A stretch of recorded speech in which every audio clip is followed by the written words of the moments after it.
Standing on a sandhill, Shiro rested the sniper on her shoulders while looking into the distance. Narrowing her eyes, she could see several common beasts wandering around with nanobots pulsing on their back. Fragments of what seemed to be Sylvanas acted as the spine and could be utilized at any moment. There aren't many wonders, but there should be enough to experiment for now, Shiro muttered while looking around her. Now that she knew there was a passive acting on her mind, as long as she focused on experimenting, she could ignore most of the effects. Benefits of strong willpower, huh? She thought with a smirk, before laying down and aiming the sniper towards the beast. Phew. Breathing out softly, Shiro heightened her senses as much as she could.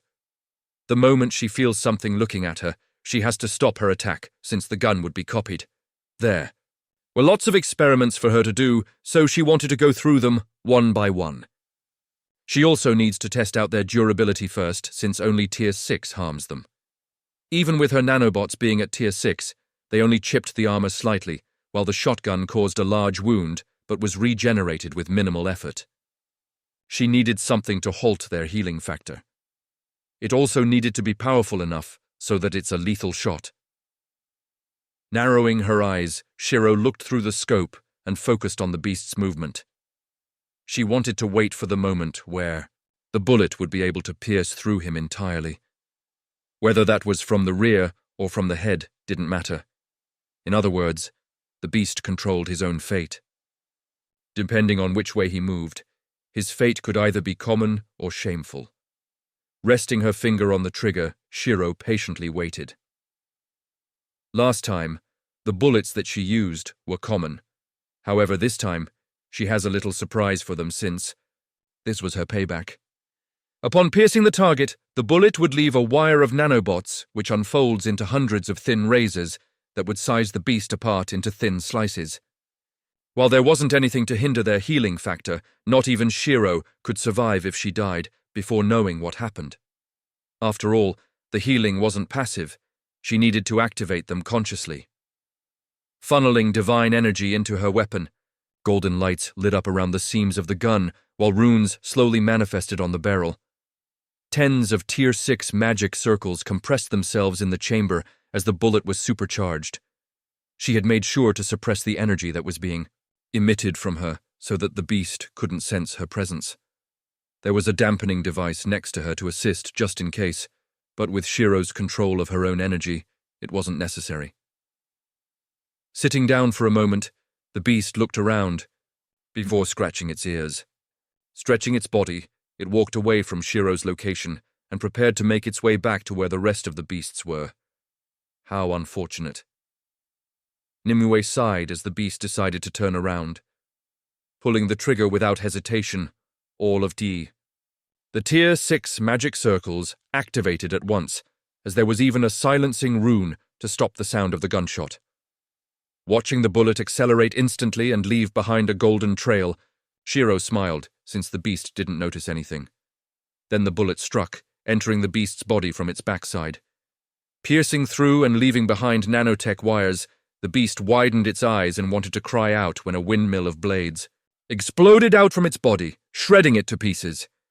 Looking at the chunks of meat which were left behind wither away, Shiro put her sniper away and hit in a spot prepared by Bonnet beforehand. Watching the beast quickly arrive at the scene, Shiro smirked since her shot killed it before it could regenerate itself. Seeing the beasts make their way towards her direction, she understood that they must have guessed where the shot had come from and quickly retreated from her spot with the help of Bonnet. Returning to the underground base, Shiro smiled. That was pretty informative. She chuckled since killing the beasts was rather easy as long as she was prepared. Unfortunately, since the shot took divine energy, she could only use it roughly 8 times per day before she ran out of divine energy completely. Noting down a few things in her mind, Shiro created another sniper prototype. She wanted to see what is the bare minimum for killing these beasts, since using divine energy to kill them all would be quite troublesome, considering the fact that there are hundreds, maybe even thousands of beasts here. Killing only 8 per day would hinder her progression. Plus, with their doppelganger skill, it would be difficult to completely get rid of them. If she could kill them without the use of divine energy, summoning an army of guns on the surface to eradicate them wouldn't be too problematic. She just needed the right blueprint. While she was tinkering with her sniper prototype, Bon was sitting by the side, speechless. Even when he told the weakness to the other adventurers that arrived, it still took them a while before they could hunt down their first beast. Even the powerful elf that used swords had to wait around 2 days before she could kill them without being copied. Seeing Shiro tinker away with such joy in her eyes, Bonnie couldn't help but wonder who she was to be able to enjoy the situation. Don't get your hopes up, Bonnie. She'll fail like the rest. Just prepare the spells to send her out when things fail.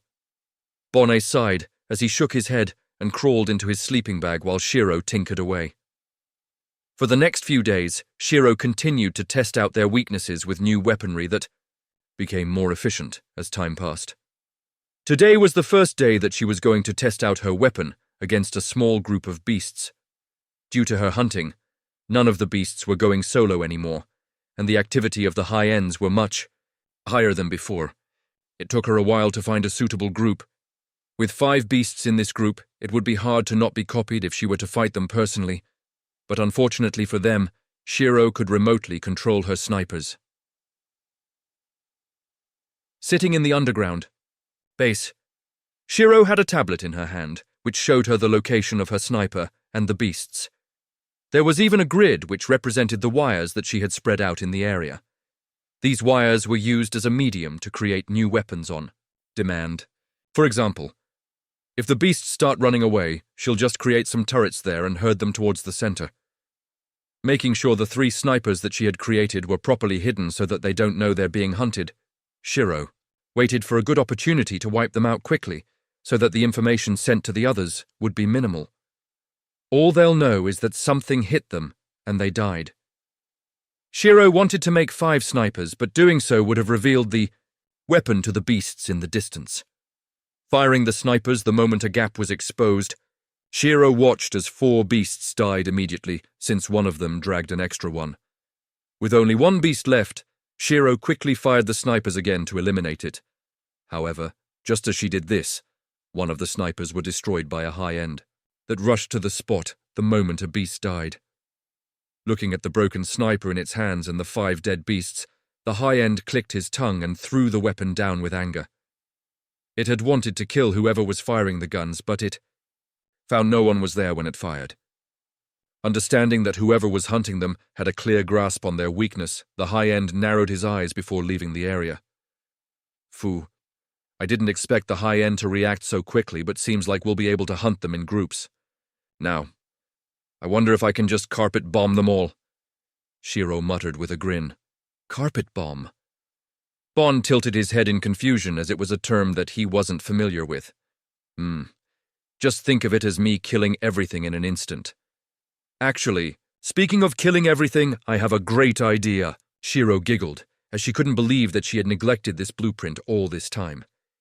It was a simple weapon, highly effective, but in a way, low-leveled, since the blueprint was never improved. The mana pulse bomb, akin to what many would call a nuclear warhead before the system changed everything. This bomb was one of the most destructive early weapons that she had access to. It was something that could harm the user as well, since the explosion didn't care for friend or foe. If she was to enhance it with divine energy amongst many other skills, the outcome might just blow this dungeon out of existence. However, to use such a powerful bomb, she needed to make sure they won't get caught up in it first. Seeing Shiro's expression, Nimue watched her with dead fish eyes and went to sleep. She knew what was coming, so she was reserving her strength. The concept of this new bomb was simple, pure destruction. She didn't need to care about the stabilizers like she did with her weapons, since those weapons need to be reused. The bomb, on the other hand, was a one-time use. As long as it reaches the intended goal, she didn't need to bother about anything else. Let's see. To enhance the original blueprint with divine energy, the best way to go would be to amplify and compress everything with the runes. I don't need any safety factors or control. Just pure unrelenting destruction will suffice. Shiro thought, while holograms of the bomb appeared in front of her. adjusting the parts constantly. She was running simulations of the power by the side, while estimating force it can generate. 2. Her right was a list of skills and spells that could be added to this bomb, along with the skills that she had recycled. Since it was made from nanobots, she can easily add skills such as the fighter skill, Unrelenting Fury. Unrelenting Fury was a skill that allowed the attacks to ignore armor while amplifying your attack. The problem with this skill is that it's similar to the Berserker skill Rage, where you attack everything in sight. For the bomb, this was fine. Watching Shiro efficiently work away at her holograms with new parts appearing and disappearing, Bon wanted to ask what she was doing, but decided against it, since he didn't want to distract her. Time passed, as Shiro would occasionally make tiny prototypes and throw them in the rift to see the effects. Most of the skills she added on worked. Well, but there was one problem. No matter how she compressed it, the shell of the bomb would always begin breaking immediately before the bomb was even finished constructing. Her speed of construction of the bomb couldn't keep up with the power held within, so a lot of the force is wasted. Scratching her hair, Shiro felt a little frustrated as she drank the final cup of juice she had in her inventory. Looking at the stacks of empty bottles, Shiro sighed heavily. Che, I'll need to restock. I can't believe I've already gone through the entire supply of juice. Shiro thought, while taking a small break from her prototypes. Since she hadn't been hunting lately, the beasts started to return to normal. But none of them wanted to be solo anymore since she was still around. Looking away from her workstation, she could see that Bon was packing his things up and preparing to head out. Where are you going? Shiro asked curiously. I'm going out for food. The stock is running out, so I'm going back to the farm to see what I can get. Bonnet smiled as Shiro nodded her head. The beasts are more on edge now, so be careful. Since you have your time stop ability, you should be fine, but don't let your guard down, okay? Shiro smiled. Activating his portal, he left the underground base as Shiro used her nanobots to expand a little and make herself a shower. She's been working away for quite a bit, so she wanted to refresh herself while thinking about what she could do about the problem of keeping the energy without losing it. All of the methods and blueprints she had in her database were ineffective, since the power was simply too much. She needed a different approach of sorts. Standing in the shower with her eyes closed, Shiro wondered about what she could do when she heard Nimue yawn and wake up from her nap. I would say morning, but it's midday now. So afternoon, I guess? Shiro greeted with a chuckle. Men, how goes your bomb? Nimue asked as she was now mentally prepared. It's going a bit slow since there's simply too much power. The shell can't hold it, and it blows up too early, wasting a lot of energy. Shiro shook her head. Do you have any ideas on how you can approach this? Nimue asked as Shiro shrugged. I'm thinking about it. I'm just taking a break right now, Shiro replied. Have you tried leaving it without compression and make sure the shell is fine before compressing it? Estrella suggested as Shiro thought about it. Rangoves, I guess. But the problem with that is the shell would be absolutely massive. Shiro thought as her sentences slowed down since she came to a realization and face-palmed. Why did I not think of this? She thought before looking at Estrella. You're good at using space. No? Yes, that is my main element. Estrella nodded her head. What if we construct the bomb in your pocket dimension without caring about the compression? Then with the help of my divine energy as well as a few spells, we compress the pocket dimension itself rather than the bomb, since the dimension is stronger than any shell I can make. Once the compression reaches a good level, we open a tiny portal above the dungeon and bang. The sudden appearance of an opening would cause all other explosive energy to rush out towards the dungeon and rip the portal open in an instant. Shiro grinned as Estrella furrowed her brows. I'm not sure I'll be able to contain the power, though. Don't worry about that. That's what tests are for. Come, let me help you with this one. I get changed. Shiro said as there was an excited shine in her eyes that all four spirits in the Mana realm were familiar with. It was the light that would appear whenever she had a breakthrough in ways she can abuse her power. Mommy is super happy today, Atty said as Izuel patted his head. Your mommy is always happy when she can cause the extinction of a race with a single attack. Haste. Izuel sighed as the things that gave Shiro joy were problematic. Isn't that normal, though? Why did you sigh? Ati tilted his head since he didn't get why Izuel would be upset by Shiro being happy with an attack. It's nothing. For your mommy, that is perfectly normal, Izuel replied. Nodding his head, Ati continued to play around while Nimue was watching what happened with a neutral expression. She knew that the long-term exposure to Shiro would cause a mental problem, known as abnormal normality, where one would think that crazy things were normal. To see that Ati had fallen to such a problem caused her great sadness, and she must continue to sleep since she overestimated herself. She wasn't mentally prepared just yet. Meanwhile, after finishing her shower, Shiro quickly got changed and dried her hair before summoning Estrella. Constructing a brand new lab that was much bigger than the base, Shiro dragged Estrella inside and started to experiment with the new ideas. Shiro had her hopes up since the simulations that she ran in her mind were looking rather positive. If she could help Estrella compress the pocket dimension, they could theoretically eradicate all life in the dungeon. Plus, it would also help Estrella reach a new understanding of her own element in order to reach Tier 6. Looking at his harvest, Bon nodded in satisfaction since he was able to salvage much more than before. Since the beasts were more concerned with Shiro's sudden appearance more than anything. Packing his bags full, he jumped into the portal and returned back to the underground. Upon arrival, he was surprised to see a brand new door appear. Opening the door revealed a white lab that had shattered walls. Shiro and a strange woman panting for her breath was standing in the middle as she had sweat dripping from her face. Bonnie, you came at a good time.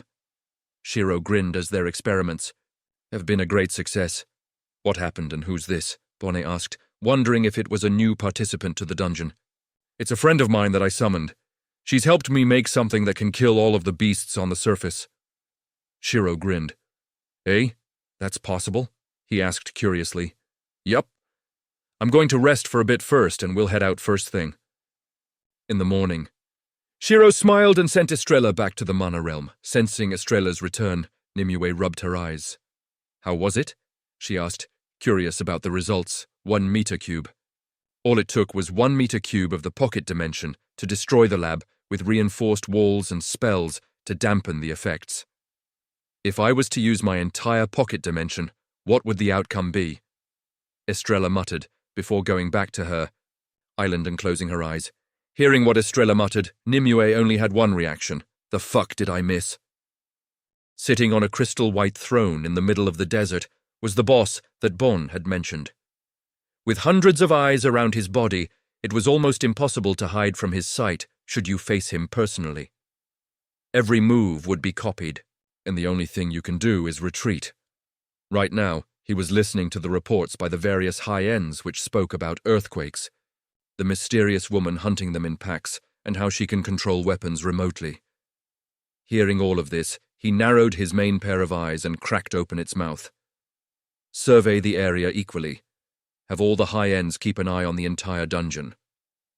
He spoke slowly as the high ends nodded before leaving.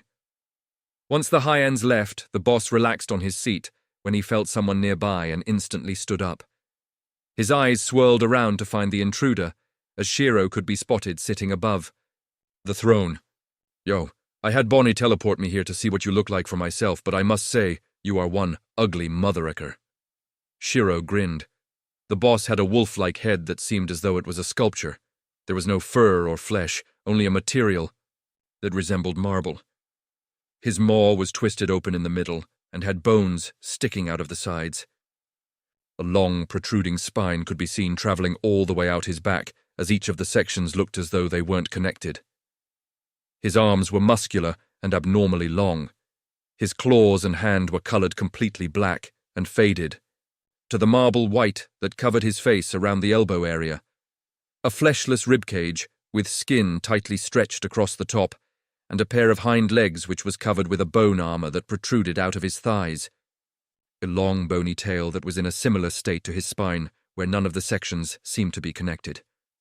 On top of all of this, hundreds of eyes littered his body, while tiny spikes like teeth surrounded them. Every time an eye blinked, the teeth would clasp shut. You're the one that's been hunting us. The boss spoke slowly as a bone whip suddenly extended out of his spine and whipped towards her. Phasing through her body, Shiro only smirked. That's quite a rude greeting, isn't it? Though considering what I'm about to do to you, I suppose it's warranted. Shiro laughed. Narrowing his main pair of eyes, the boss was confused when he couldn't copy her invulnerability. You must be confused, right? I bet you are. Want me to tell you? Shiro rested her chin on her palm with a sadistic smile in her eyes. If you beg, I might just tell you. She snickered as the boss only frowned. Che, no fun. Say, this is the last time you can speak, so you might as well interact with me a little. If not, I'll have to kill you without you being able to do anything you know. Shiro smiled. You cannot kill me, for I am immortal. I require no food, and everything you do to harm me will be copied. I am undefeated, the boss replied as Shiro only laughed. That's because you haven't met me, she grinned. You know, I didn't think you were this stupid. Immortal. If the system didn't want you, you'll be deleted in an instant. You require no food? Bullshit. You're absorbing mana right now. Without mana, you'll starve. Everything I do to harm, you will be copied. Only if you get enough information. You're undefeated? Prepare to be defeated by yours truly then. Shiro laughed as she stood up. She wanted to have a small talk, and maybe get some information before killing them all, but since he was like this, she could guess that he wasn't about to tell her anything important. You should probably think about the things you like about a life since death arrives in an instant. Shiro glanced back with a smirk as her red eyes seemed to glow menacingly. Disappearing from her spot, the boss was now left alone to contemplate over what she had said. Returning to the base, Shiro glanced at Estrella. Ready? She smiled as Estrella nodded her head. Bonnet, you stay down here. I'll give you something to watch the situation on the surface if you want, but remember, enter the bunker that I made, okay? Shiro reminded as Bonnet nodded his head. Man, be careful. If they copy you, they might become immune to the attack, he cautioned. Nodding her head, Shiro grabbed Estrella and teleported as high as they could. The dungeon would naturally have a limit to how high they can go, so they continued until they saw the barrier blocking everything. Good. Let's get started then. Shiro grinned as Estrella nodded her head. Closing her eyes, 2 Tier 5 magic circles appeared around her as a portal to the pocket dimension was opened. Making the space inside much larger than the one in the experiments, Estrella couldn't help but worry about the destructive outcome. Surely this wouldn't break the dungeon, right? She asked herself. With this being a level 500 dungeon, the barrier should be much stronger. The chances of the barrier breaking was slim. However, seeing the amount of power that Shiro was gathering, she couldn't help but worry. Funneling her mana into the dimension, Shiro started the construction of the bomb using the dimension as the shell. Divine energy radiated from her body as it empowered the bomb, etching the runes into the walls of dimension. Shiro dedicated half of her attention to finalizing the bomb, while the other half was responsible for the spell circles. While both Shiro and Estrella were focusing on making the bomb, Nimue was watching with a confused expression. While you were sleeping? The two were experimenting with different ways of making the void bomb work, and the result was quite destructive, as you can guess. Not only that, since it's using divine energy, it's more potent than what can be accomplished with mana. Izuel said as she walked over to Nimue. I know that, but wouldn't it just be like her rail cannons? What's with all of this preparation? Nimue asked as Izuel shook her head. That's because Shiro got a notification from the system. Oh no, Nimue muttered, since whenever Shiro gets a notification for this kind of thing, it was always crazy. Nodding her head, Izuel wrote down the notification that Shiro received. You have created the blueprint for an unstable void bomb. If a bigger prototype is created and the results meet the requirement, the system shall reward you for your accomplishment. Looking at the message that the system sent to Shiro, Nimue widened her eyes, since this means that the system was evaluating the bomb that Shiro was about to create. Naturally, for the system to evaluate it means that it hasn't been done before. Seems like they've finished. All they need is to compress, now, Izuel muttered, Slamming her hands together, a golden Tier 6 magic circle appeared, and the energy within the pocket dimension started to compress. Funneling some divine energy into Estrella, Shiro watched as she compressed the pocket dimension. Her Tier 5 magic circle started to flicker more as the signs of a Tier 6 spell started to solidify. The initial size of the pocket dimension was roughly a 200-meter cube. Compressing everything down was difficult even for Shiro since they gave up on safety for raw power. Gritting her teeth, Shiro decided to activate her demigod form. Since they were camouflaging themselves in the sky, the sudden burst of energy from her body was concealed as she immediately focused her mind on helping Estrella compress the realm. Her Tier 6 magic circle shifted into Tier 7, and the bomb itself started to shrink at a faster pace than before. Seeing that Estrella was still struggling a little, Shiro floated next to her and placed a hand on her shoulder. Just relax and control the divine energy in your body. It's more powerful than mana, so you can be a bit more rough with it. Just think about squeezing this dimension into a tiny orb, Shiro said, as Estrella nodded her head. With divine energy flowing through her body, the Tier 5 magic circle shattered, apart before reforming into a Tier 6 magic circle. Dark purple runes lit up on Estrella's arms as her aura intensified. Her face was in a trance as she swiped up with her finger. Collapsing the pocket dimension, Shiro was confused since this would just ruin it. But when the collapse was halted just before disappearing, Estrella smiled at Shiro. I did it. If I halt it during the collapse, it'll be like a grenade. A single touch would offset the balance, and it'll detonate with all of the stored energy. The dimension wouldn't destroy everything inside of it, but rather send it out all at once. Unlike the previous test where we open a hole manually, this one should explode without wasting anything at all. Estrella panted, but she had an excited look in her eyes. Holding the orb of swirling purple energy the size of a golf ball, using divine energy, Shiro smiled at Estrella. You can go back and rest for now. Sending Estrella back to the mana realm, Shiro looked down at the desert dungeon and smiled. 639. Since this was the first bomb of its kind, Shiro was going to make sure that she used everything to make sure that this surpassed all expectations. Raising her hand up, a swarm of nanobots appeared as they morphed into a rail cannon. Loading.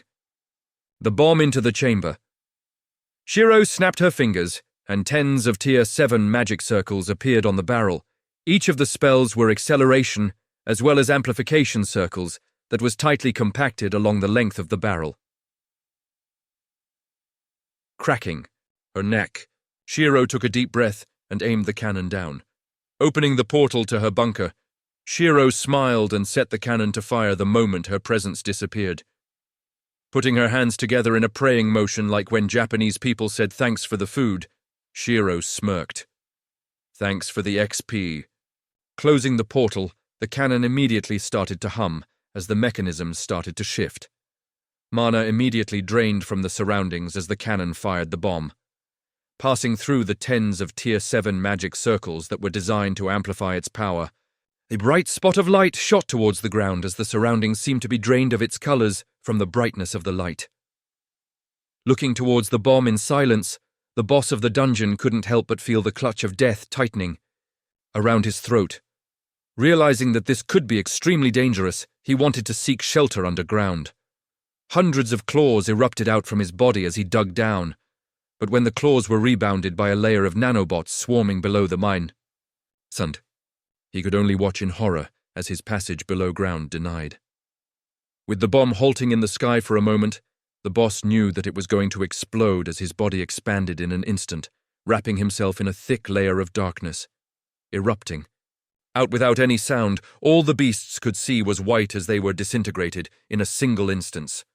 Slamming against the walls of the dungeon, the entire place shook as cracks formed and the dome was broken apart. In the real world, a single pillar of light ruptured the ground apart, as darkness immediately surged from all the corners of the world. Fucking hell. Why the hell did Shiro have to amplify it more? With the power of a demigod, no less. Nyx shouted out in rage, as immediately knew that something bad was going to happen if she didn't make a move. Slamming her hands together, tens of Tier 8 magic circles materialized against the pillar of light to stop its expansion. The only reason she was allowed to even do this was that the system had given her the authority to interfere with the world, due to how powerful the bomb that Shiro created was. If she was to let it go, the entire city of Miriel might have been wiped out without a trace of it left. Ping! Hearing the sound of glass shattering, Nyx could only watch in horror as fractures appeared on her Tier 8 magic circles. Piercing the sky, the light overshadowed the brightness of the sun as Nyx was forced to exert herself even more. Her own divinity overnight was being pushed back as the pillar continued to release energy into its surroundings. Clicking her tongue, she glanced at the system and opened her mouth. Request to release divine form. Permission granted. Suddenly, a Tier 9 magic circle appeared around her. She did not create this magic circle, but it was responsible for the golden chains surrounding her body that were normally invisible to the eye. Ranobes turning counterclockwise, the chains around her body started to unravel as darkness seeped out of Nyx's flesh, obscuring her body from sight. Manifesting as a giant entity with a pair of glowing purple eyes and swirling darkness. As her body, Nyx didn't say anything as she sliced down with her hand. Suddenly, all light in the world seemed to disappear for a moment as the explosion was consumed by the darkness. The moment the explosion stopped, the chains tightened around Nyx's body as she struggled for breath. Her form immediately shrunk as darkness was dispelled. Cough! Coughing for air, Nyx collapsed on one knee as the Tier 9 magic circle disappeared and faded away along with the chains. Panting for a moment to regain her breath, she calmed herself down and looked at the distortion in space that was quickly mending itself. Goodness, how much trouble are you even going to give me? She shook her head as her body was forcefully sent out of the material world. She wasn't allowed to be here at this time after all. It was only because it was an emergency that she was even allowed. Meanwhile, Shiro was curious as to what's happening outside since she had created the bunker after upgrading her celestial path. Since her bomb used mana, the upgraded celestial path could take care of it, and when enhanced with divine energy, make for a sturdy bunker that could help them survive this blast. Feeling the shaking, she knew that the explosion was still happening as her system rang with several notifications, but there were a few that took priority. Nyx is shocked and has asked for you to never use this bomb again. The system has allowed her access to the material world in order to suppress the destruction caused. Nyx states that if the system didn't do anything, Miriel, and perhaps even the majority of the Elven continent, could have been wiped out. Not only was the bomb plenty strong already, but you also enhanced it with the power of God. With your divinity over nanobots and the skills that you have, you should be more conscious of your own power. Nyx states that if you continue to test the limits of power that this world can hold for now, you will be forcefully transported to the realm of gods until the world is ready to hold the power of divinity. Should that happen, you will not be able to interfere with the new age early on without heavy cost. Nyx warns you to be careful and that there might not be a second time. Reading the notifications, Shiro was silent. She had been using her first life as a reference and was too excited when experimenting. She didn't think about the consequences about what could happen, just thinking about the fact that she could have killed Isilia, and everyone else sent her into shock as she wondered if she should even continue to pursue greater strength. Nyx states that you shouldn't worry. If you are patient, the world will strengthen itself to support the power. It's because you used it too early that the dungeon barriers actually shattered.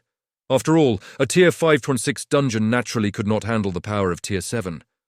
Nyx states that there are gods that have more destructive powers than you, believe it or not, and that pursuing greater strength is not wrong. You just have to think more about the consequences the stronger you become, since you are nearing the peak. Nyx is contacting you through her avatar with permission from the system. Seeing the last notification, Shiro glanced up and saw Nyx materialize in front of her, looking exhausted. You really caused me quite a bit of trouble today, she said with a small smile. I'm sorry. Shiro apologized immediately since she knew that this was her fault when not considering the limits of power that this dungeon could hold. Similar to the concept of the void bomb, the moment the explosion happened inside here and the barrier was shattered, a second void bomb would be activated in the outside world. If that happened, the consequences would be disastrous. Looking at her face that was paler than usual, Nyx sighed and patted her head. It's fine. Just be careful next time, okay? I should have told you this when we saw you developing the bomb, so it is also our fault to some extent. Take the dungeons as a reference to what power the world can hold. Right now, the highest dungeon is level 500, which means that the world can accept tier 5-6. When the new age starts, tier 6 dungeons will appear, and that means the world can handle tier 6 easily. There won't be any tier 7 dungeons or tier 8, but when gods and demigods appear, that's a sign. It's when the gods and demigods appear that you know this bomb is okay to be used. Got that? Nyx explained as Shiro nodded her head. Thank you. For saving Miriel, Shiro replied. Nodding her head, Nyx looked at her avatar and saw that it was already fading. How stingy. I just dealt with the bomb at the forced request of the system, and now it's already sending me away. Just be careful, okay, Shiro? Also, I'm surprised that a piece of the boss survived, so you might want to deal with that. Nyx smiled as she disappeared. Sitting there in silence, Shiro stood up and started to make her way out of the bunker without saying anything. She had to clean up the mess she left first. Looking down at her hand, she came to a realization. She was both the potential savior and the potential destroyer of this world. Arriving at the surface, Shiro looked around with a sigh. The desert had been completely destroyed, and the surface was now charred black with some reflections of what seemed to be glass. Walking through the charred landscape, Shiro couldn't see any beasts walking around anymore. There was just a single lump of flesh that writhed in the distance as Shiro knew who it belonged to. Even Nyx was called out to contain the blast, and yet this bastard actually survived all of that. Shiro thought with a little less enthusiasm, as she had at the start. Walking closer to the lump, she could see that it was trying its best to regenerate, but the damage it sustained was simply too much. While it did survive, it was no different from being dead. What did you do? He asked slowly, as his body shook seeing Shiro approached with such a calm face, despite causing the mass destruction of his kind. Who knows? Shiro shrugged, while looking at the boss who lost his previously powerful aura. His eyes were melted, and only a single eyeball was barely functioning. Tilting her head back, she could see the shattered ceiling of the dungeon mending itself slowly. Shaking her head, she looked at the boss. Honestly, I'm in a bit of a bad mood right now, so I'll end it quickly. I would normally play with you a bit so that you have a good fight before you die, but I'm currently reflecting on my actions. Would you mind just sticking your neck out a bit so that I can kill you in one go? Shiro asked as she summoned Sylvanas. Looking at her eyes that looked at him as though he was nothing but an ant, the boss gritted his teeth. He was an apex predator, one that had copied and killed thousands of adventurers that had approached. His kind was so powerful that nothing below tier 6 could harm them, and yet a single woman was now asking him to stick his neck out and die for her. Unbelievable, he muttered in anger as Shiro nodded her head. I know I get your feelings. I just realized that I can never go all out to my heart's content, since if I do, I'll destroy the world that has everything I hold dear in it. Shiro sighed. Taking a single step forward, her hair fluttered for a moment as she instantly disappeared. Widening his eyes, the boss couldn't move at all as a web of slashes ripped his body apart. Looking at the dark, cold glow of her eyes that didn't hold any murderous intent, the boss felt insulted. She didn't even want to kill me. Where's your murderous intent? Am I nothing in your eyes? Imrit howled out in his mind with anger. Tendrils of flesh shot out of his wounds and forcefully stitched himself back together as his aura exploded forth. Whipping towards her with a bone whip, the space around Shiro was halted as she noticed that her body couldn't move. Stop struggling, would you? I'm seriously not in the mood. Shiro sighed. Bang! Shattering his whip apart, nanobots swarmed around her like a serpent. Suddenly, thousands of blades formed around the boss and pierced his body like it was nothing, cracking. Open a grin. The boss was overjoyed, since this meant that it could copy everything, but the moment it did, Blood erupted out of his body as he widened his eyes with shock. Fool. The nanobots you copied are berserk ones that are barely working thanks to divine energy. For someone without that, it's asking for death. Your body will now be food for them, Shiro said without even glancing back. Ranobe, why? Won't you take me seriously? I am the strongest being, one that can transcend the system. I can copy and control. Fight me seriously. The boss shouted out as his life force was being consumed at a rapid rate. His body swelled as horrific appendages forced his skin apart, as he became a mangled mass of flesh that pierced towards her while the nanobots ate away at him. Era, dear, this thing is similar to you in some regard. I know you've been eager, so I'm giving you permission. Do whatever you want, Shiro said as the boss no longer interested her. After all, after reaching level 500, killing things no longer mattered as much. All that you need is knowledge and the will. Shiro LVL 500 Divine Sylph Snowmancer. Suddenly a layer of darkness wrapped around the entirety of her right arm as blood-red circuits traveled up to her shoulders before stopping. Previously, Shiro had to fight against error for it not to corrupt her past the shoulder, but there was no need to fight against it since Shiro could tell that error bore no hostility against her. Swiping out with her hand, the same darkness that wrapped around her arm expanded across the entire desert in an instant as divine energy was supplied to error. Looking at the floor, which now resembled a giant circuit board, the boss had no intention to stop his attack. However, he failed to notice the jaws that were right behind him. Crunch! Listening to the sound of the boss's body being ripped apart, Shiro sighed. Error, don't eat with your mouth open. Shaking her head, she walked away from the area as the darkness retracted back into her arm, and the charred desert returned to normal. Any signs of the boss being here previously had been completely erased as Shiro glanced at the final notification that had appeared. The promised reward for completing the Void Bomb shall now be granted. Demigod's Core is added to your inventory. Demigod's Core can be used to assist Tier 6 legends to reach Tier 7 Demigod and attain their freak. Dim First Divinity. As you are already a demigod, this core will enhance your divine energy generation and your divinity. It will also assist you in reaching Tier 6. Glancing over the notification, she decided that she'll reach Tier 6 once she has finished sorting everything out. Reaching Tier 6 would take a while, so leaving things undone would be neglectful of her. Walking back towards the underground shelter, she could see Bon sitting down at the ruined landscape. You know, while this was the result that I expected. To some degree, it's still a bitter pill to swallow, he said, without looking back. The beasts were dangerous, and letting them out would bring harm to the world. Even so, I still wanted to save what little is left of my world. But looking at the land now, I don't even think that's possible. He chuckled while looking at the dungeon floor. Regardless, thanks for killing the beasts that killed everyone. He glanced back with a sad smile. You don't have to be stuck in this place, Shiro said after a short pause. There is a whole world out there that you can explore. Well, it'll become dangerous, but with your time-stop ability, it shouldn't be a problem for you. She continued as he thought about it. Maybe. Are you perhaps asking me to come with you and help you out?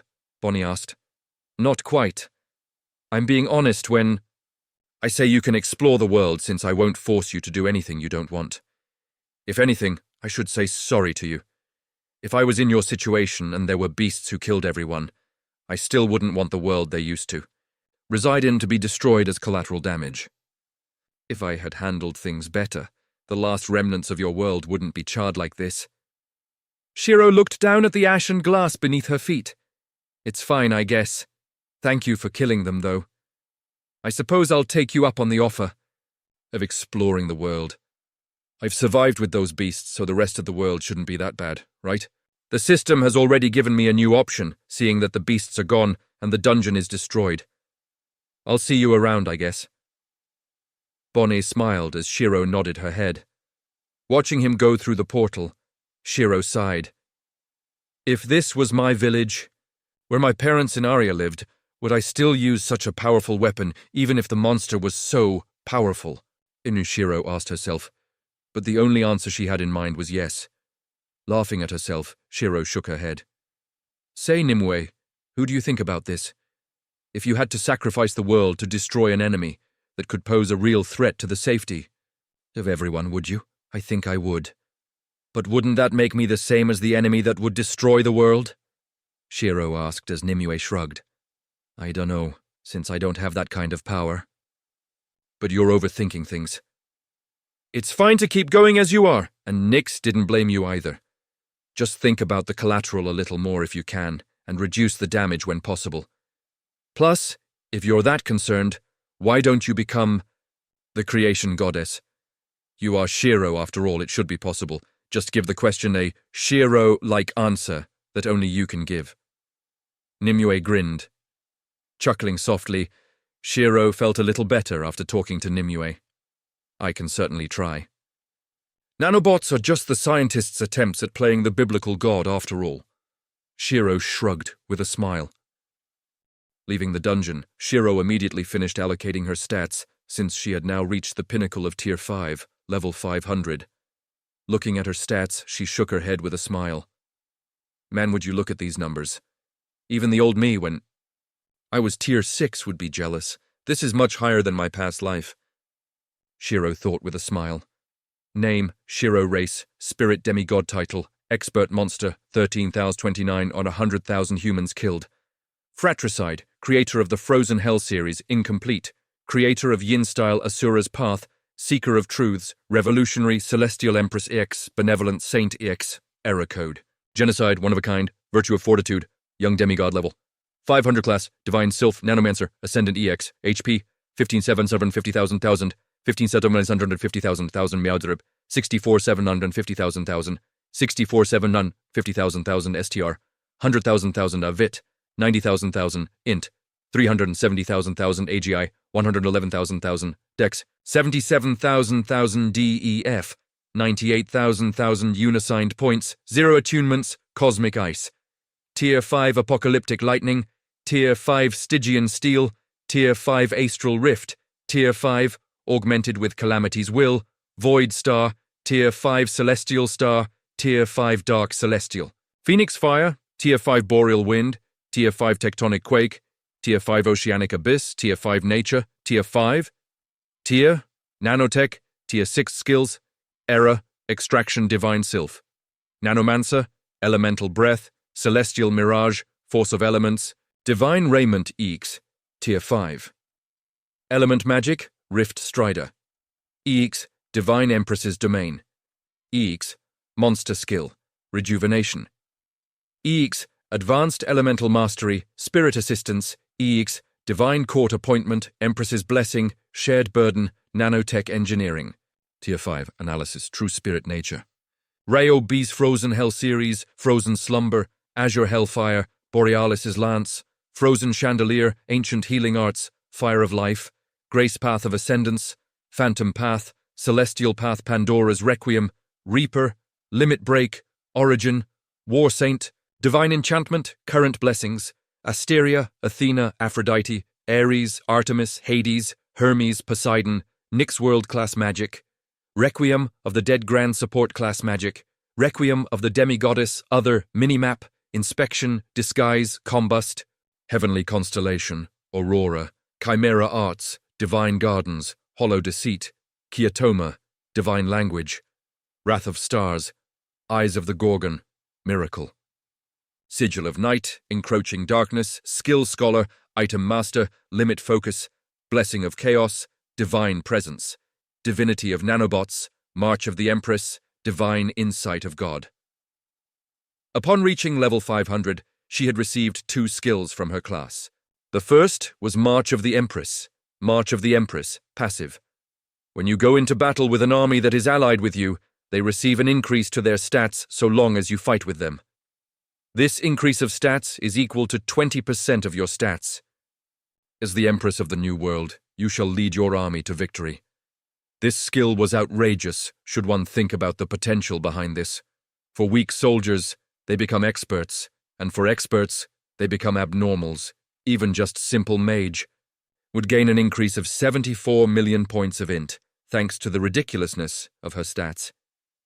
For someone like Arim, who was already getting an increase, her INT score might even come close to Shiro's, with all of the benefits that stacked together. While this skill was good, her focus was on the second skill, Divine Insight of God, as a E. God. You are able to bestow your insights to your followers and grant them the knowledge that you have gathered, whether that be combat knowledge or magical knowledge, so long as they have a high compatibility with you, you can grant them your insights that you have attained. The amount of knowledge that can be transferred will increase as their compatibility increases. This can only be used once every 3 months, and the number of people able to receive this insight is 10. With this skill, she'll be able to help boost her party's combat standard to another level. While there are problems such as fighting style, not being the same, the experience that can be transferred was invaluable.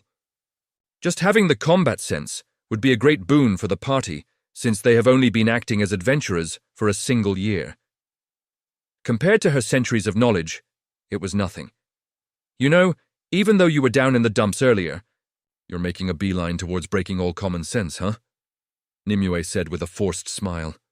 The main difference between adventurers was the experience that they had gathered. Even if they had powerful skills, someone with experience would turn the tides of battle. And yet, Shiro had just received a skill that can help her followers gain the same knowledge that she had. Of course, how much they can understand is up to them, but just having this opportunity was crazy enough as it is. Pfft, you did tell me to become the creation goddess. I can't be slacking now, can I? This is just the beginning, though, Nimue. I have yet to properly obtain the power of creation, so don't go losing your mind just yet. Shiro laughed as Nimue shook her head, but her lips curved up into a smile. She was glad that Shiro was feeling much happier. Seeing her down in the dumps was a rather strange sight after all. Setting that aside, how is Estrella? Shiro asked. She was able to gain insight on the powers of Tier 6 after their last bomb. She's meditating in her pocket dimension right now. It's similar to what happened with Nantien, so I think she's planning on breaking past the threshold for Tier 6. Nimue smiled as Shiro nodded her head. That's good. If she reaches Tier 6, we'll have 3 Tier 6 powerhouses on our side, not including me. The rest of the party are still around the 200s to 300s, so it might take them a while. Nyx did mention that there are more level 500 dungeons different to this one, so we should try getting them to challenge those when possible. If they can reach level 500 not too long after the New Age arrives, I can pass them the insight of Tier 6 to help them break past sooner. Shiro nodded her head. Looking back at the dungeon gate that was crumbling to pieces, Shiro looked up at the charred hole in the ceiling and couldn't help but feel grateful for Nyx. Though thinking about Nyx, Shiro wondered about Gaia since she was being rather quiet. Shiro had thought that she would be sending messages right now. Nyx had requested the system to block the messages of Gaia as a side reward. However, Shiro can choose to read the 429 messages instead. PFT! Widening her eyes in shock, Shiro didn't think Gaia would send 429 messages. Peeking at just one, Shiro immediately shut it and blocked the rest. Slamming the memory of reading that message into the deep recesses of her mind, Shiro jumped out of the underground cavern that held the dungeon. On the surface, she could see Incilia running here with hundreds of guards along with the elders. Pausing slightly at the sight of Shiro, Incilia tilted her head back and face-palmed. Sorry, everyone. It's a false alarm. There's no attack. It's just Shiro. Incilia sighed as the guards looked at one another before nodding their heads. Watching the soldiers leave, Incilia looked at Shiro. Care to talk about what just happened? The pressure sure felt like I was about to meet Hades. Incilia forced a smile. You sure? He's a pretty nice guy. He's also my teacher when it comes to divine energy. Shiro chuckled as she quickly mended all the damage that she had done. I'll tell you over some juice. I ran out, so I need to buy more. Shiro grinned, shaking her head. Incilia smiled. Seeing as though you are rather relaxed, I can say that you've probably finished the dungeon and reached level 500, huh? Bingo. Now come on. I haven't had juice in a while. I need my fill. Plus, you can also tell me what's been going on. Shiro laughed. Making their way to the castle, Isilia informed Shiro on everything that's been happening.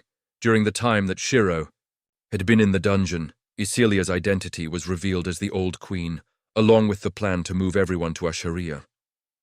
News of the coming age was also revealed, and many were accepting of the move, but few were dissatisfied since they were leaving behind their history and the world tree. However, the move wasn't forced, so those that want to stay could stay. It just meant that there was more space for the elves outside of Miriel. Oh right, your parents had also visited earlier. They wanted you to return to Asharia since there's an important announcement, and everyone in the party needed to go. They've got the rundown on what's happening, so you should too.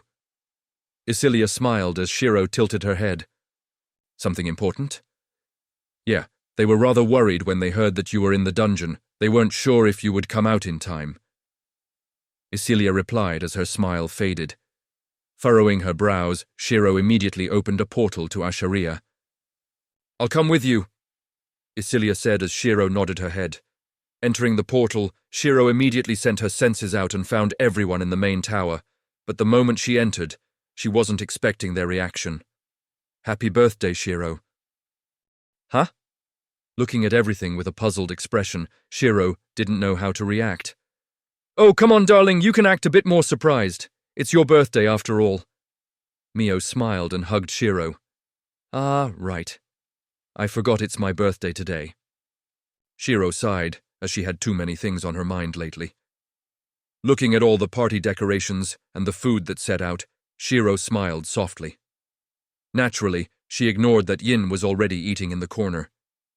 Thankfully, Mio knew about Yin's eating habits, so she prepared more than enough food for everyone.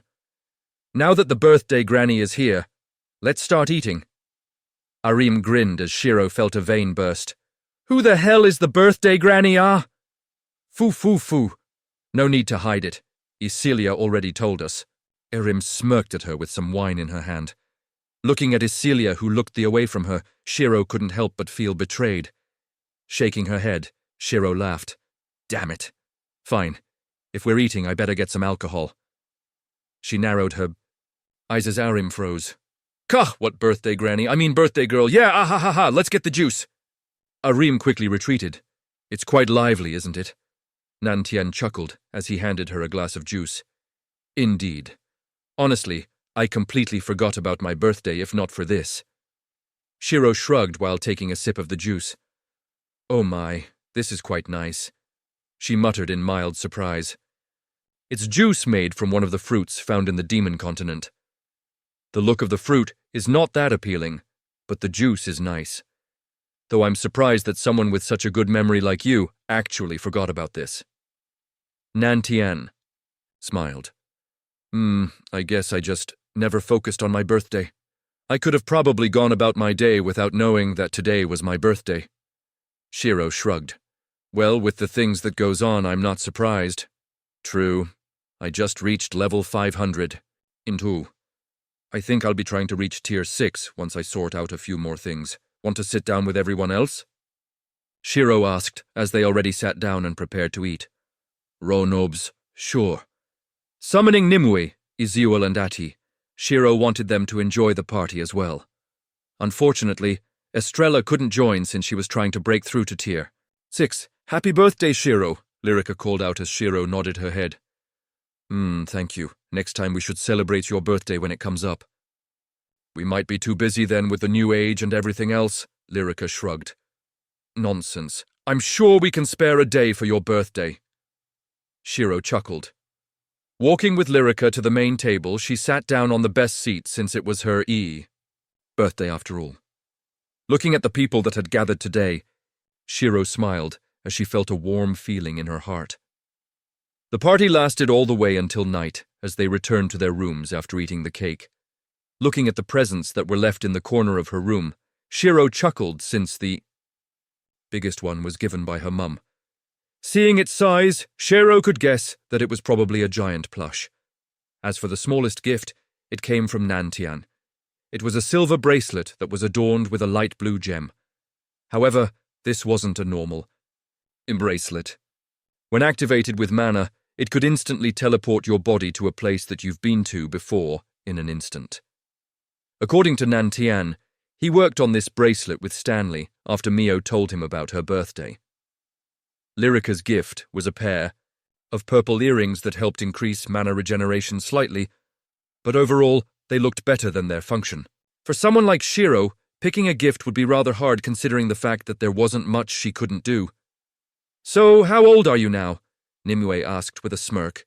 "How rude. Don't ask a girl for her age." Shiro pouted. "What? Is the 300-plus-year-old girl shy about her age now?" Nimue laughed. "Hush it." Shiro rolled her eyes. "You know, back then I never celebrated my birthday after becoming the Snowmancer. But now I'm surrounded by my family and friends on a day that I didn't put much importance to. It feels nice." Shiro smiled softly. "Of course it does. You're surrounded by the people you cherish. It's a shame that Madison couldn't join us, though." "She's still in that crystal." Nimue sighed. "True, but I'm sure we can do the same thing again next year once she comes out of her crystal." Shiro smiled. Looking at the ceiling of her room, Shiro closed her eyes and made sure that the memory of her first birthday as Shiro was secure.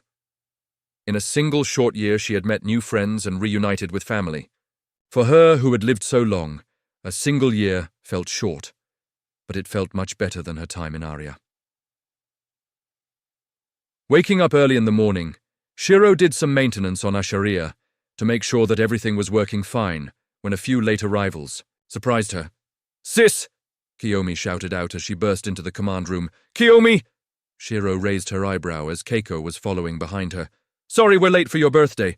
Heis, we ran into a bit of trouble on the way here, so it took longer than expected." Keiko sighed as she massaged her neck. "Oh, that's fine. What trouble did you run into?" "With your level, there shouldn't be much that you can't face, no?" Shiro asked, while patting Kiyomi's hair since she was hugging her right now. "It was one of the queens. She wanted to recruit us. We declined. Then we ran." Keiko replied with a shrug, like it was nothing. "Put, you actually escaped a queen's pursuit?" Shiro asked with surprise as Keiko grinned and gave her a thumbs up. "Yup." Then. "Keiko kept creating clones and switching spots with them, so the queen was going back and forth trying to get us. Since our focus was not on fighting, it was easy to focus on tricking the queen." Kiyomi laughed. "Heis, you two are playing with fire. But I'm glad that things worked out, seeing that you're now level 500 and Kiyomi is level 330. Shiro smiled, since the last time she saw Kiyomi, she was still in the mid-stages of Tier 4. We were fighting quite a few demons after all. So, what's up with this place? Where did you even find such a huge city?" Keiko asked, as the technology here was highly advanced. "I made it. How else do you think I can control it at will?" Shiro shrugged while joining at the holograms. Hearing this, both Keiko and Kiyomi paused. "Pardon? Do you have a fever, sis?" Kiyomi asked as she checked Shiro's forehead. "I don't. I'm also level 500 now, you know. Making something like this shouldn't be too crazy." Shiro pouted. "Bullshit." Nimue rolled her eyes, since a structure like this was normally beyond what a Tier 5 could accomplish. "I guess. Well, considering the mess you caused in Tokyo when you were lower leveled, I'm not surprised." Keiko scratched her head. "Pfft, you're not wrong. Also, Kiyomi, you should go see Mum and Dad. They haven't seen you in a while after all." Shiro smiled as Kiyomi nodded her head. "And I will. After fighting for so long, I want to take a break. So tiring to punch skulls every day." Kiyomi sighed. "That's because you always go for the head and shout out headshot, even when the head is hard to hit." Keiko rolled her eyes. "Seems like you two had quite the adventure. I'll get some of the robots to prepare your rooms." "Also, Keiko, I want you to meet me again later today," Shiro said as Keiko nodded her head. "Sure, what do you need me for?" "It's a surprise." Shiro chuckled, since she wanted to give Keiko insights on reaching Tier 6. Including Keiko, they could potentially have 4 Tier 6 powerhouses. She wasn't sure if Lysandra could also become Tier 6, so she didn't include her. But if she could, they'll have a grand total of 6 powerhouses, including Shiro. With a fighting force like this early on, claiming land at the start, off the new, it should be a breeze. Of course, she couldn't forget the time it might take to reach Tier 6, so it was uncertain. Glancing out of the window, she could see thousands of houses being created, since Nantian was working hard on moving everyone to the city. So far, the sect had already finished moving, and they were working on Miriel. Once that's done, they were going to go to Asakura. Sending a message to the party, Shiro wanted everyone to meet up in one of the training rooms. Once she finished using her new skill on them, she was going to challenge the threshold of Tier 6 herself. Changing into the outfit that Arim gifted to her for her birthday, Shiro looked at herself in the mirror. She had a large black hoodie, a pair of shorts, black tights, and boots. Looking at the sleeves that hid her hands, Shiro couldn't help but appreciate how comfy it felt. Flapping her hands around for a moment, she snickered at the sleeves, which were too big for her size. "Look at you acting like a kid! You enjoying the big sleeves?"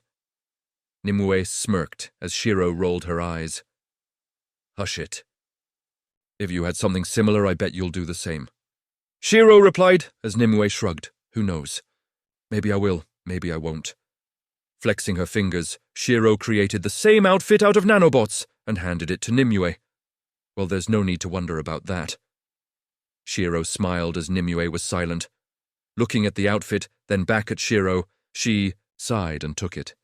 "Give me a changing room at least." "Of course." Shiro grinned. Snapping her finger, a changing room appeared next to her as Nimue entered. Changing into the outfit, Nimue gave herself a little spin and flapped her arms in a similar fashion to Shiro. "Well, sheet. You're not wrong," Nimue remarked as Shiro smirked victoriously. "Told you. Anyways, have fun with the new outfit. I'm going to meet up with the party. I can't be late after telling them to meet me now, can I?" Leaving the Mana realm, Shiro left her room and made her way to the meeting point that she had set with the party. Even though she had wanted to arrive before everyone else, she could see that they had already gathered at the training hall an hour before the promised time. "Hey, all of you came so early." Shiro shook her head with a smile. "Pfft, you're the one who's coming here an hour ahead of time." Lyrica laughed. "True. I was planning on working out some final details while I waited, but I suppose I'll have to think of it on the fly now. Don't blame me if things go wrong, okay?" Shiro shrugged. Right now in the training hall there were 10 people. Yin, Lysandra, Lyrica, Arim, Sylvia, Chen-Yu, Helion, Keiko, Kiyomi, and Kanai. She was going to be using her skill on these 10 since the others were fine for now. Nantian is already Tier 6, and so is Isilia. They both have rich combat experiences compared to the people here, so they weren't her priority for now. Right then, since everyone is here, let me tell you about what I want to do. You see, after reaching level 500, I have received a skill called Divine Insight of God. This skill allows me to share my insight with 10 people of my choosing once every 3 months. This can be either combat experience or knowledge. Since most of you are lacking in the combat experience, I'll be sharing that with you. For people like Keiko and Lysandra, I'll be giving you insight on what is required to reach Tier 6, as well as the experience of being Tier 6, I suppose. Lysandra, I know your level is linked to mine, but Tier 6 is a huge threshold, so I'm not sure what would happen should I advance without you knowing anything. Therefore, you shall try to break through to Tier 6 the same time I do. Shiro explained, with a smile. Yorshovish, wait, you can share experiences? Arim asked in disbelief. Yup, it's called Divine Insight of God after all. Since I'm a demigod, I can share my insight. Shiro smiled. Goodness, if this information was told to outsiders, I wonder what they would think. People that have tried hard over countless years would be surpassed because of a single skill. Arim sighed. Well, they'll die of jealousy if they knew my other skill. Shiro chuckled. Why? Arim asked as Shiro grinned. March of the Empress. This skill allows me to empower my army with 20% of my stats, meaning if we have an army of mages, they'll receive a bonus that's equal to 20% of my INT score.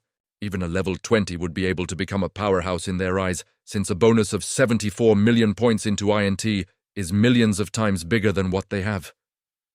Shiro grinned as everyone in the training hall was speechless. Wait, the skill includes the other stats too, right? That means it wouldn't be lopsided either. There won't be a case of having 10 million attack and only 50 points in VIT. Helion said, as they understood that this skill was akin to a crazy berserk skill without any backlash. Yup, if I use this skill right now, the army would get 20 million strength, 18 million vitality, 74 million intelligence, roughly 22 million agility, around 15 million dexterity, and finally, around 19 million points in defense. Shiro gave them a thumbs up as Kanae felt like she was about to faint from hearing stat numbers that high. Plus, it was just 20% as well. Shiro-ni is too strong, Kanae said after a sigh. The rest of the group nodded their head furiously while Keiko couldn't believe how fast Shiro had improved. Last time they met, she was still a relatively low-leveled adventurer when thinking about how many Tier 5 beings there were in the world. But now she could easily reach Tier 6 whenever she wanted. Of course your Shiro-ni has to be strong. If she wasn't, the world might blow up. Sylvia chuckled. Pfft, she'll be the reason for the world to blow up with stats that high. Arim rolled her eyes. Cough, cough, cough. Hearing what Arim had just said, Shiro couldn't help but remember that his system even had to call a primordial god to help, so that she didn't blow up Muriel. Imbuj, seeing Shiro's reaction, Arim decided not to say anything anymore. From her reaction, the chances of her almost blowing up the world was probably 100%. Anyways, let's start with this new skill. Once it's done, I need to challenge Tier 6 myself. Shiro smiled as they nodded their heads. Seeing that everyone was ready, Shiro clasped her hands together as a golden aura exploded out from her body. Even without activating her ascension, she immediately entered her demigod form as a Tier 7. Magic circle expanded out and covered the entire floor of the training hall. White mist covered the walls as each of them found themselves in a strange dimension. Standing on top of a lake, they could see bright blue skies above them as a hazy figure similar to Shiro appeared in front of them.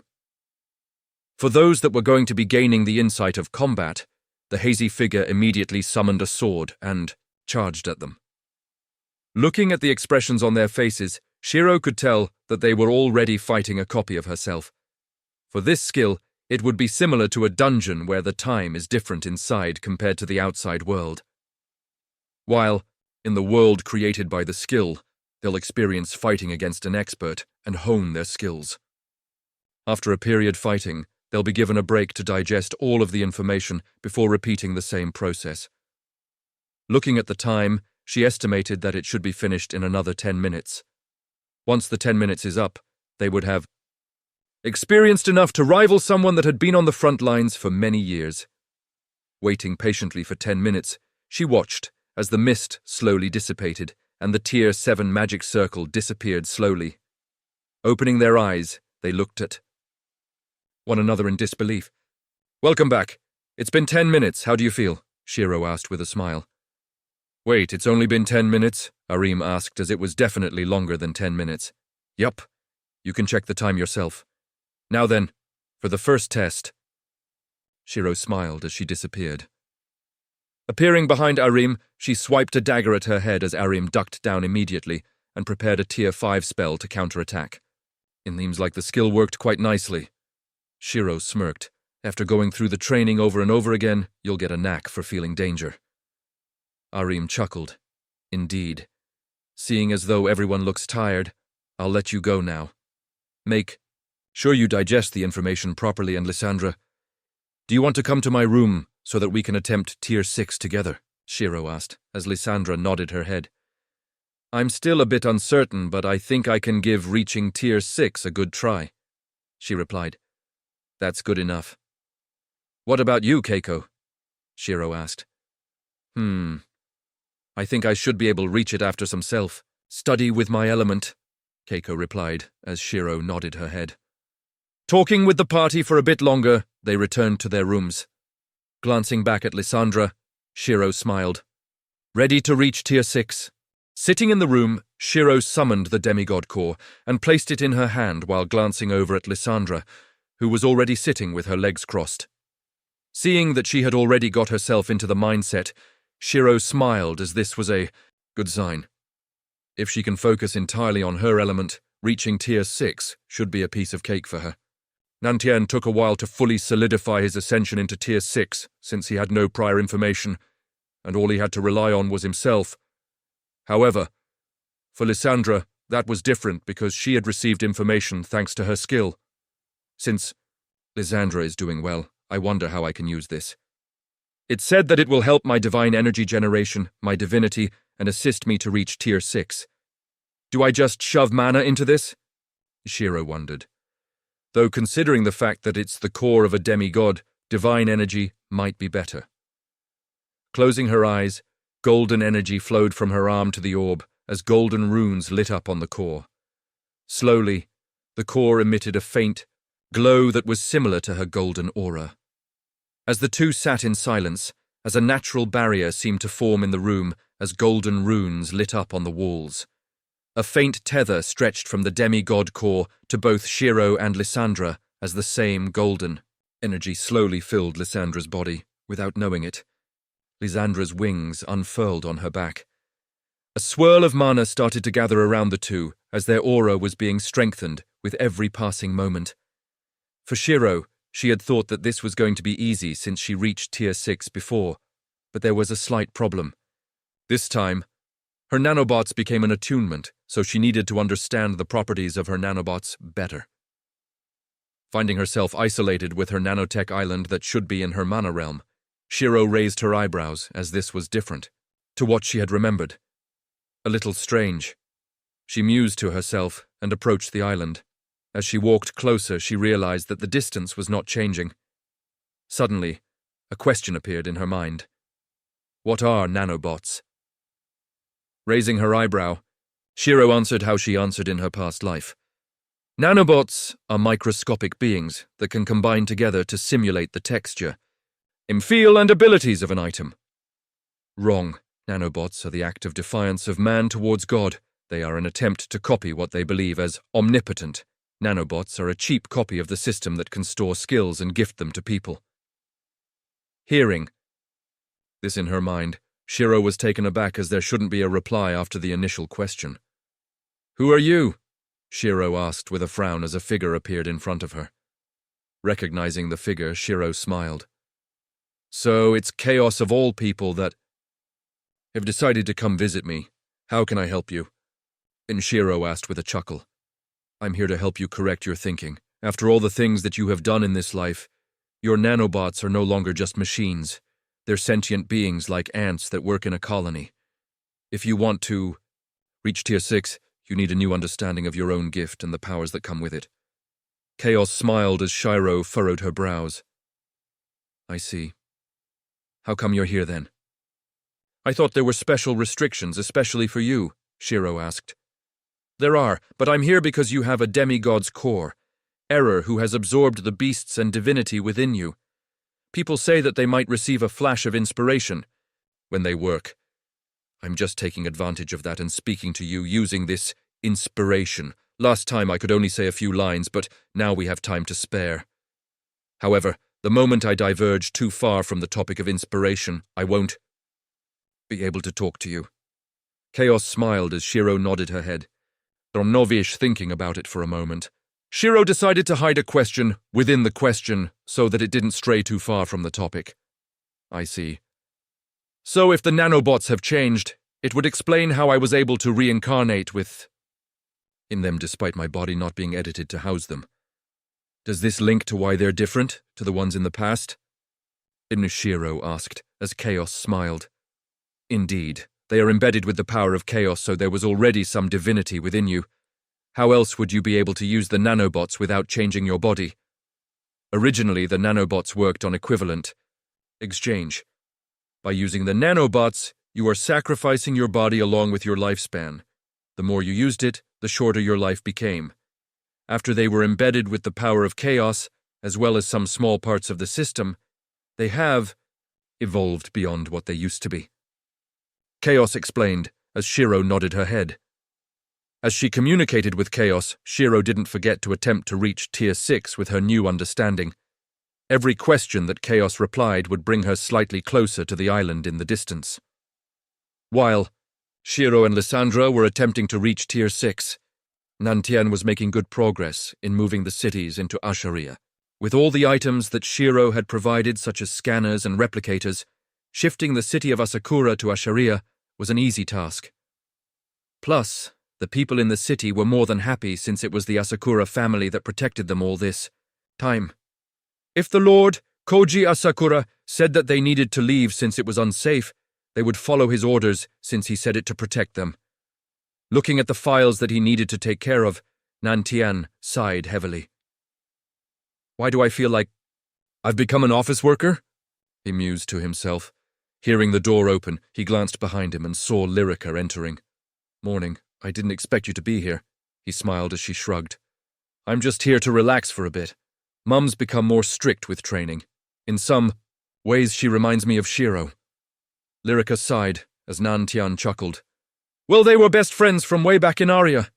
They've spent years together, so it's to be expected that their training styles would be similar, Nantian replied. Yeah. It makes you wonder, does it? I didn't think reincarnation was likely to be real, but the fact that both my mum and Shiro knew each other proves this. Lyrica smiled. Kind of makes you think about who we were before, doesn't it? Indeed. Nantian nodded his head. How's Madison?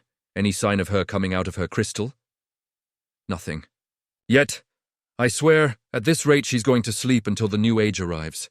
Lyrica shrugged.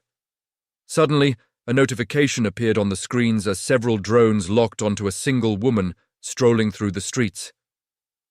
Reading the notification, Nantian could see that she had been planting nodes to scan the city. Seems like a rat has appeared in the city. Should I deal with it, or should you? Nantian asked with a smile. I can. It'll give me more excuse to avoid training. Lyrica grinned as she left the command center. This city is crazy. If we can get our hands on this technology, we'll undefeatable. The woman thought to herself with a smile as she planted another node when no one was looking.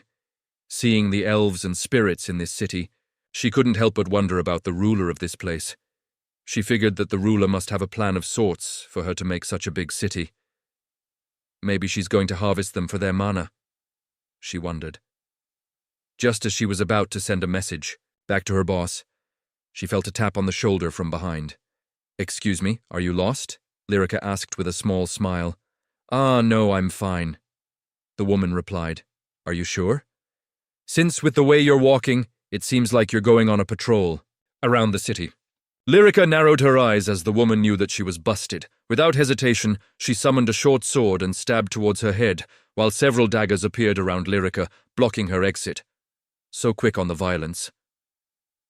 Lyrica shook, and she snapped her finger. Suddenly, a barrier appeared around her as the daggers and short sword that came into contact disappeared. Thanks for the weapons. Let me give them back to you. Lyrica narrowed her eyes. Pausing in shock, the woman watched as her daggers reappeared. By this time, they were under Lyrica's control. I need to run, she thought in shock. Crouching down, slightly, she jumped back and ripped apart a teleport talisman to help her get out of the city. Seeing this, Lyrica only smirked, since she's already left a mark on her. Go end her, she said as the short sword launched into the sky. Sighing in relief, the woman was about to leave when she felt a cold chill down her spine. Before she could react, a familiar short sword pierced her through before erupting out, with hundreds of blades, cutting up her body and killing her in an instant. Shiro didn't know how long she was in this world with chaos, but the longer she spent here, the more information she got. Unfortunately, she couldn't stay here for long since inspiration comes and goes like a breeze. There was a limit. And seeing Chaos's body become faint, Shiro knew that time was almost up. Final question. Why am I the one so compatible with nanobots? Shiro asked.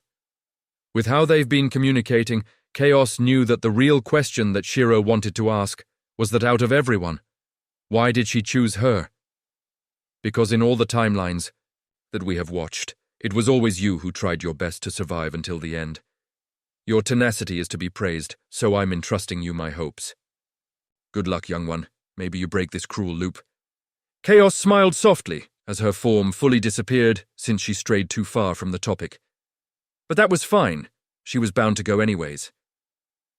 Hearing this, Shiro stayed silent. She knew that if her garden failed, the universe would reset. But that meant there had been past Shiros who had failed. While she didn't know whether or not the outcome would be the same in this universe, she was still going to try to end everything on a good note, since it would be rather cruel for Chaos to witness destruction over and over again. It was like being forced to watch a TV show that had a bad ending all the time without rest. Shaking her head, she looked at the question that had been preventing her from reaching the island. However, with the island being a few steps in front of her, she was going to answer it and reach Tier 6. What are nanobots? Nanobots are Chaos' hope for the new world. They have the potential to govern everything, including the system. Nanobots are my path to godhood and the key to saving the world, Shiro replied. Suddenly, the surrounding area lit up with a golden glow as the island rapidly expanded.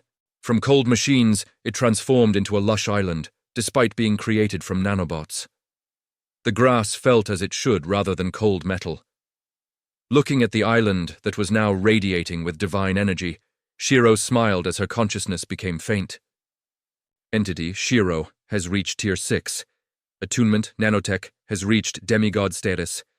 Presence of a demigod core confirmed. Granting entity, Shiro, demigod ranked class. Administrators are requesting vote as giving Tier 6 a demigod class was unheard of. Administrator 4 has proposed to reject this vote as she has already obtained a way to reach god status at Tier 5. There is no reason to try to stop the unstoppable. Several administrators have agreed with Administrator 4. The vote will be cancelled. Administrator 6 questions about what she will get upon reaching Tier 8. For when she reaches Tier 7, she'll have a Tier 8 class. Several administrators are also voicing their curiosity. The system has rejected the answering of this question. Generating demigod class for entity, Shiro. Divine Sylph Snowmancer, Ascendant X. Nanotech Demigoddess, Demigod. Granting partial nanotech divinity, granting improved divine energy generation. Access to the divine halls shall be granted once the age of demons and gods arrive. Granting skill, power of faith. Enhancing skills, divine raiment, EX, demigod raiment, Tier 5, element magic. Tier 6, element magic, divine empress domain, EX, demigoddess domain, monster skill, rejuvenation, EX, demigod skill. Rebirth, advanced elemental mastery. Legendary elemental mastery, empress blessing, demigoddess blessing, nanotech engineering Tier 5, nanotech engineering Tier 6. Iroba's linked entity, Lysandra, has also reached Tier 6. Due to entity, Shiro, she is granted the use of divine energy. Opening her eyes slowly, Shiro breathed out as her body felt more powerful than ever. The first thing she noticed was the abundance of divine energy that coursed through her body, along with the fact that her senses towards mana have increased. If she wanted, she could even see the items that were coated with a bluish hue, which represented how much mana they hold. Raising her eyebrows, she looked at the notifications of her skills increasing along with the change in class. Her stats have only increased by roughly 20 million points in each stat, but compared to her previous stat board, there wasn't much change. Her attunements have changed from Tier 5 to 6, and some of her skills had their effects amplified. There were more things to discover, but for now, she wanted to see what her new skill could do. Power of Faith. You are able to create a shrine where people can offer their prayers to you. Their faith can be converted to divine energy in emergency situations. Normally, this faith will be used to help your followers live a safe life in the form of luck. Look at you, becoming a proper god now. You can even make a shrine. Nimue chuckled as Shiro nodded her head. I'll probably add a few shrines in the city, when I have some free time. Shiro shrugged before glancing at Lysandra, who was still level 500. However, with her aura fluctuating constantly, Shiro could guess that she was trying her best to reach Tier 6. Looking out the window, Shiro could see the sun slowly rising and understood that they must have been attempting to reach Tier 6 through the night. Sensing a few signatures coming towards her room, Shiro noticed that they were Nan Tien and the others. Hearing a knock on the door, Shiro let them in and gestured for them to be careful since Lysandra was still attempting to break through. Seems like you've reached Tier 6 safely. When the sky suddenly lit up and the mana in the city shot up, I got worried for a moment since something might have gone wrong. Nan Tien sighed in relief as Shiro smiled. It's probably because I got a demigod class rather than a normal tier 6 class. Shiro chuckled. Ah, is that so? I woke up for nothing then. Arim yawned before leaving. At this point, she would be more surprised to hear that Shiro got a normal class since everything she does was abnormal. You lot should continue your rest since it's a false alarm. I'll tell you more tomorrow when everyone's woken up. Shiro smiled as the party nodded their heads and returned to their rooms. Looking at Lysandra, Shiro could only wish her luck. Entering her mana realm, Shiro glanced towards the nanotech island, which has become the biggest island of all. Situated in the middle of the realm, it looked no different from Izuel's island, but they knew that everything on this was made from nanobots. Shiro could see Izuel standing on the island with an amazed expression. Shiro, even though everything here is made from nanobots, I can still exert a bit of my control over nature. It's like it's just a normal island, despite being made from nanobots. Izuel marveled. Oh, would your control override mine? Shiro asked, as this could be detrimental in a battle. Definitely not. If I had to describe it, it's like me borrowing a sword from you that you can summon to your side at any moment. Sure, I can use it, but you can take it away from it with a snap of the finger. Izuel replied, as Shiro raised her eyebrow. So that's how it is. That's interesting. Shiro muttered as she crouched down and touched the grass. Closing her eyes, Shiro scanned the entire island and noticed that the nanobots seemed to be overjoyed at her presence. It was similar to how the spirits acted in the Forgotten Realm. Have they become something similar to spirits? Shiro thought in surprise. Before she could explore further, she noticed that a red circuit tugged at the hem of her dress. Glancing towards Era's island, she could see the circuits fusing together into a silhouette that had no features. Due to the recent absorption of the beasts, a new passive has been granted to Era. Seeing the system notification, Shiro blinked in surprise. Abnormal adaptivity. During combat, you will slowly become adapted to your opponent's attacks. However, this will only work when you are using Era. Once fully adapted, your opponent's damage against you is decreased by 85%. The time it takes to adapt depends on how well you know the opponent. Reading the skill, Shiro was speechless since this means that if she could get adapted to the attacks of a god, they can only deal 15% of their total damage to her. If Madison was out of the crystal, she would have joined Nimue in flipping tables.